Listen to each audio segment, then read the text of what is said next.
அன்பு உறவுகளுக்கு இனிய வணக்கங்கள். இன்றைய பதிவுல கன்னிராசி அன்பர்களுக்கு இந்த தமிழ் புத்தாண்டு எப்படி இருக்குங்கிறத கிரகநிலை சஞ்சாரங்களின்படி தெளிவாகவும் விரிவாகவும் பார்க்க போறோம். கொஞ்சம் கூட வீடியோவை ஸ்கிப் பண்ணாம முடிஞ்ச வரைக்கும் முழுமையா பார்க்க முயற்சி செய்யுங்க. அங்க வீடியோக்குள்ள போலாம். கன்னிராசியை பொறுத்த வரைக்கும் உத்திரம் 2, 3, 4 பாதங்கள், ஹஸ்தம் 1, 2, 3, 4 பாதங்கள், சித்திரை 1, 2 பாதத்தை உள்ளடக்கியது கன்னிராசி. கன்னிராசிக்கு அதிபதி புதன் பகவான். வீடியோல சொல்லக்கூடிய பலன்கள் ஆண் பெண் இருபாலருக்கும் பொருந்தக்கூடிய பலன்கள்.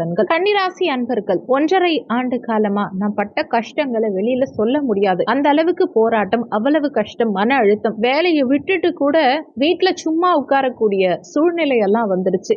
ஆனா கன்னிராசி அன்பர்களுக்கு வரக்கூடிய தமிழ் புத்தாண்டு முதல், அதாவது ஏப்ரல் 14ஆம் தேதியிலிருந்து மிகப்பெரிய வளர்ச்சியும் முன்னேற்றமும் உங்க வாழ்க்கையில நிகழ போகுது. உங்களை சுத்தி நிறைய அழுத்தத்தை கொடுத்துட்டு இருந்த, உங்களுக்கு பிரச்சனைகளை கொடுத்துட்டு இருந்த நபர்கள் உங்க வாழ்க்கையில இருந்து வெளியில போறாங்க. உங்களுக்கு ஒரு பிரச்சனைய, கஷ்டத்தை, கவலைய, துன்பத்தை கூடவே இருந்து கொடுத்துட்டு இருந்த அத்தனை பேரும் உங்களை விட்டு வெளியில போக போறாங்க. அது எப்படின்னா, உங்க ராசியில இருந்து கேது பகவான் பயிற்சியாகி 12ஆம் பாவகத்துல சஞ்சாரம் செய்ய போறார். வரக்கூடிய மே 18ஆம் தேதி முதல்.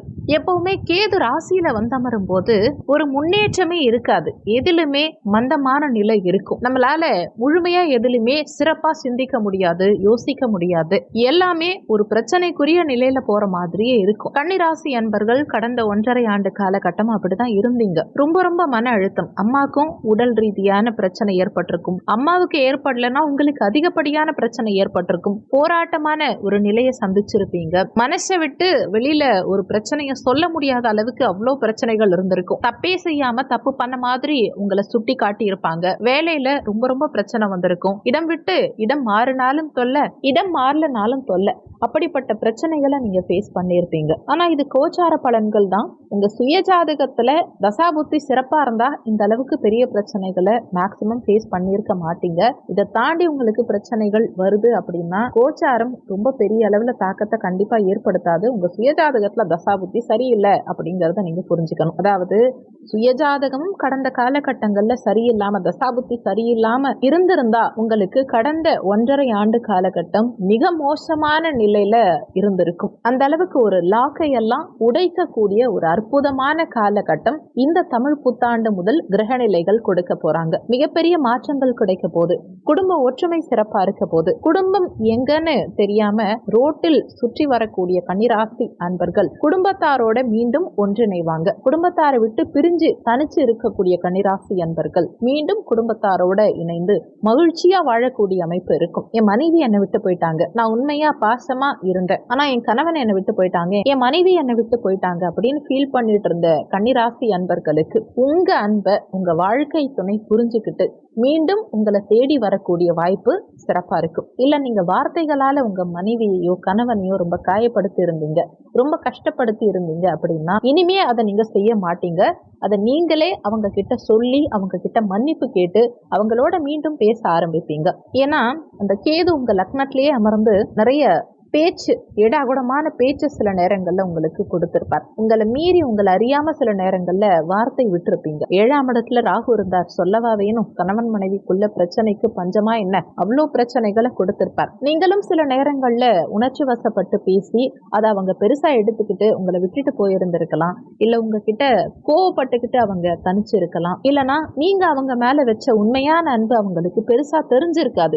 அந்த அளவுக்கு உங்க பேச்சு அவங்க மனசுல ஒரு மிகப்பெரிய தாக்கத்தை ஏற்படுத்தி இருக்கும். நிச்சயமா கன்னிராசி என்பவர்களுக்கு தமிழ் புத்தாண்டு முதல் குடும்பம் சிறப்பா இருக்கும். பொருளாதார விஷயங்கள்ல மாற்றம் உண்டு. இன்னொரு விஷயம், புதிய வீடு மனை வாங்கறதுக்கு உண்டான அமைப்பு சிறப்பா இருக்கும். பழைய வீட்டை ஆல்ட்ரேட் பண்றதுக்கான வாய்ப்புகள் உண்டு. கன்னிராசி அன்பர்கள் யாராவது வீட்டை ஆல்ட்ரேட் பண்ணணும்னு நினைக்கிறீங்க, இல்ல புதிய வீடு கட்டணும்னு நினைக்கிறீங்கன்னா உறுதியா இந்த காலகட்டத்தில் செய்வீங்க. யோசிக்கவே வேண்டாம். வீடு ஆல்ட்ரேட் பண்ணணும்னு நினைச்சீங்கன்னா சிறப்பா செஞ்சு முடிப்பீங்க. சிரமம் எதுவும் இருக்காது, அதுல வெற்றி நிச்சயம் இருக்கும். கன்னிராசி அன்பர்கள் யாரெல்லாம் வேலை இல்லாம கஷ்டப்பட்டுட்டு இருக்கீங்களோ, வேலை கிடைச்சா நல்லா இருக்கும்னு ஒரு வருத்தத்தோடு இருக்கீங்களோ, உங்களுக்கு எதிர்பார்த்த மாதிரியான ஒரு சிறப்பான வேலை நிச்சயம் கிடைக்கும்.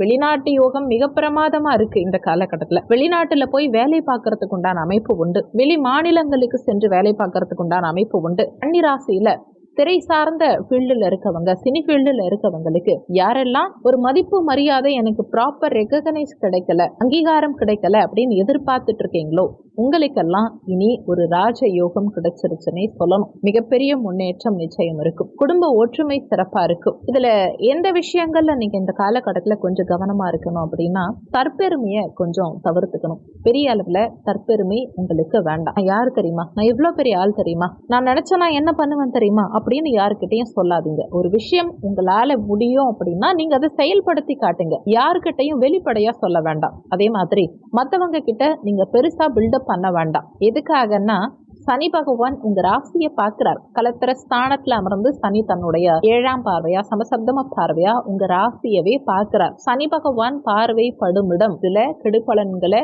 சந்திக்கும். அதனால உங்க ராசிய சனி பார்க்கறதுனால பெரிய அளவுல எங்கேயும் பில்டப் பண்ணாதீங்க. உங்க வேலையை கரெக்டா பண்ணுங்க. உங்க செயல்பாடுகள் சிறப்பா இருந்தா அதுக்கான சக்சஸும் வெற்றியும் நிச்சயமா உங்களுக்கு சிறப்பா இருக்கும். நான் சிறப்பா செயல்படுறேன், மற்றவங்க விஷயங்கள்ல நான் போகல, என் குடும்பத்துக்காக செயல்படுறேன், என்னால முடிஞ்ச ஏதோ ஒரு உதவியை மற்றவங்களுக்கு செய்யறேன், இப்படி நீங்க வாழ்ந்தீங்கன்னா உங்களுக்கு பெரிய அளவுல பாதிப்புகள் இருக்காது. அதே மாதிரி கணவன் மனைவி சார்ந்த விஷயங்கள்ல 3ஆம் நபர்களுடைய தலையீடு இல்லாம பார்த்துக்கிட்டீங்கன்னா சிறப்பு. உங்க பிரச்சனைகளை நீங்களே பேசி தீர்த்துக்கோங்க. கணவன் மனைவிக்குள்ள பிரச்சனைனா நீங்க 2 பேரும் உட்கார்ந்து பேசினாலே அந்த பிரச்சனை தீர்ந்து போயிடும். நீங்க இல்லாம மத்த யாரா இருக்கட்டும், அது பேரண்ட்ஸாவே கூட இருக்கட்டுமே, அவங்களும் 3ஆம் நபர் தானே கணவன் மனைவிக்குள்ள. மற்றவங்களுடைய தலையீடு உங்க குடும்ப வாழ்க்கையில இருந்துச்சுன்னா கணவன் மனைவிக்குள்ள பிரச்சனைகள் பெரிதாக வாய்ப்பு உண்டு. களத்திர ஸ்தானத்துல 7ஆம் இடத்துல சனி இருக்கிறதுனால கணவன் மனைவிக்குள்ள விட்டு கொடுத்து போகணும். அந்நிய நபர்களுடைய 3ஆம் நபர்களுடைய தலையீடு குடும்ப வாழ்க்கையில வராம பாத்துக்கிறது இந்த காலகட்டத்துல சிறப்பு. உங்க பர்சனல் விஷயங்களை மத்தவங்க கிட்ட ஷேர் பண்ணாதீங்க. நீங்க உங்க பர்சனல் விஷயங்களையோ உங்க குடும்ப பிரச்சனைகளையோ மத்தவங்க கிட்ட ஷேர் பண்ணீங்கன்னா அவங்க மத்த எல்லார்கிட்டையும் ஷேர் பண்ணி விட்டுருவாங்க. உங்க பிரச்சனைகளை பெருசாக்கி விட்டுருவாங்க. உங்களுடைய சின்ன பிரச்சனைய மத்தவங்க எல்லாருக்கும் தெரியப்படுத்தி பெரிய பிரச்சனையா மாத்தி விட்டுருவாங்க. அதனால முடிஞ்ச வரைக்கும் உங்களுடைய உறவு ஒற்றுமை எல்லாமே உங்க கையில தான் இருக்கு. நீங்க இந்த காலகட்டத்தை சரியா பயன்படுத்தினீங்கன்னா சங்கடங்கள் இல்லாம, கவலை இல்லாம மகிழ்ச்சியா இருக்கிறதுக்கான அமைப்புகளை கிரகநிலைகள் சிறப்பா கொடுக்கும். இந்த காலகட்டத்துல கன்னிராசி அன்பர்கள் எந்த வழிபாடு செஞ்சா ஏமாற்றம் இல்லாம வெற்றி காண முடியும், கணவன் மனைவிக்குள்ள மகிழ்ச்சியான நிலை அமையும் அப்படின்னா, திருச்செந்தூர் முருகப்பெருமான் ஆலய வழிபாடு செய்யுங்க, அல்லது உங்க அருகில் இருக்கக்கூடிய பெருமாள் ஆலய வழிபாடு செய்யுங்க. இது இரண்டுமே உங்க வாழ்க்கையில மிகப்பெரிய முன்னேற்றத்தை நிச்சயம் கொடுக்கும். பெருமாள் கோவிலுக்கு புதன்கிழமை தினங்கள்ல கட்டாயம் போங்க. ஆஞ்சநேயருக்கு வெற்றிலை மாலை சாத்துங்க. இந்த விஷயங்கள்லாம் கரெக்டா செஞ்சீங்கன்னா கன்னிராசி அன்பர்களுக்கு கவலை இல்லாத வெற்றிகரமான வாழ்க்கைய நிச்சயம் கிரகநிலைகள் இந்த தமிழ் புத்தாண்டு முதல் கொடுக்கும். வீடியோல சொல்லப்பட்டிருக்க பலன்கள் கோச்சார பலன்கள் யாரா இருந்தாலுமே வெறும் 20% அளவுக்கு தான் ஒர்க் பண்ணும். மீதி 80% உங்க சுயஜாதகப்படி தான் வாழ்க்கையில எல்லாமே நடக்கும். இந்த புத்தாண்டு உங்களுக்கு தித்திக்கும் மகிழ்ச்சியான புத்தாண்டா அமைய இறைவன் அருள் புரிய நானும் இறைவனை பிரார்த்தனை பண்றேன். நீங்களும் பிரார்த்தனை பண்ணிக்கோங்க. இந்த வீடியோல உங்களுக்கு ஏதாவது சந்தேகம் இருந்தா கீழே இருக்க கமெண்ட் செக்ஷன்ல சொல்லுங்க. நன்றி. மற்றும் ஒரு நல்ல பதிவோடு மீண்டும் உங்களை சந்திக்கிறோம்.